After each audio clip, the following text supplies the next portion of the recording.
गहरे घने जंगल के बीचों बीच एक पुरानी सी झोपड़ी थी। उसी झोपड़ी में वर्षों से एक साधु रामदास एकांत जीवन जी रहा था। वह जंगल के नियमों का आदान प्रदान करता, पेड़ों से संवाद करता और मौन में साधना करता। उस रात आसमान पर कालिमा छाई हुई थी, तेज तूफान और गर्जन जैसे किसी अधूरी आत्मा की चीखें हों। रामदास ने दरवाजा बंद कर दिया, दिया जलाया और ध्यान मग्न हो गया। अचानक झोपड़ी के दरवाजे पर दस्तक हुई, ठक ठक। रामदास चौंका। इस सुनसान जंगल में इतनी रात कौन हो सकता है?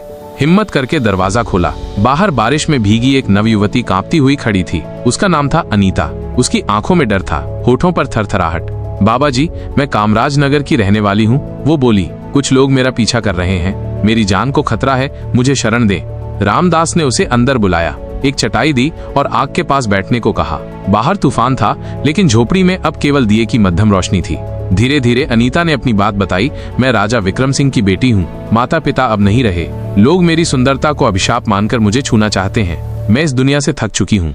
रामदास उसकी बातों को ध्यान से सुनता रहा, लेकिन उसे कुछ अजीब लगा, जैसे कि अनीता पूरी सच्चाई नहीं बता रही। थोड़ी देर बाद अनीता बोली, क्या मैं आज रात यहीं रुक सकती हूँ? रामदास ने शांत स्वर में कहा, बेटी, ये झोपड़ी तुम्हारी भी। अनीता चटाई पर लेट गई, लेकिन उस रात रामदास की साधना टूट गई थी। वर्षों से सोए भाव मन में जाग उठे थे। वो बेचैन था।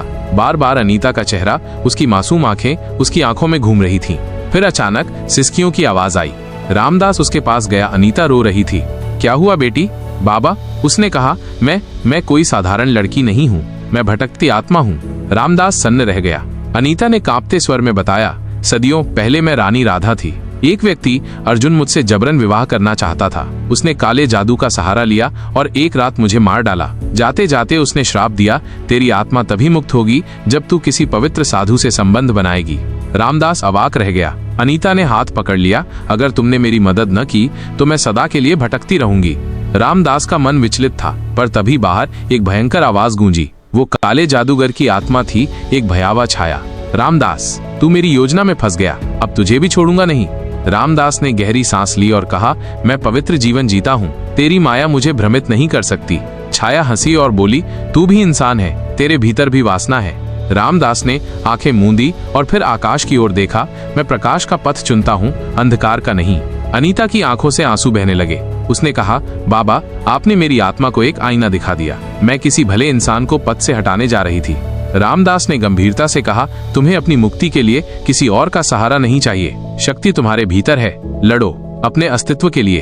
अनीता ने पहली बार आत्मविश्वास से सिर उठाया। उसने अपने हाथ उठाए, मंत्र गूंजने लगे। उसकी आत्मा में प्रकाश भर गया। वो छाया कांपने लगी, चीखने लगी और फिर एक तेज प्रकाश के साथ विलीन हो गई।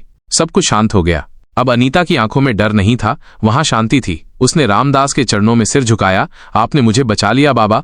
रामदास मुस्कुराया, अब तुम आजाद हो, एक नई शुरुआत करो। अनीता ने झोपड़ी की ओर एक अंतिम बार देखा और फिर चल दी, अंधेरे जंगल से निकलकर रोशनी की ओर।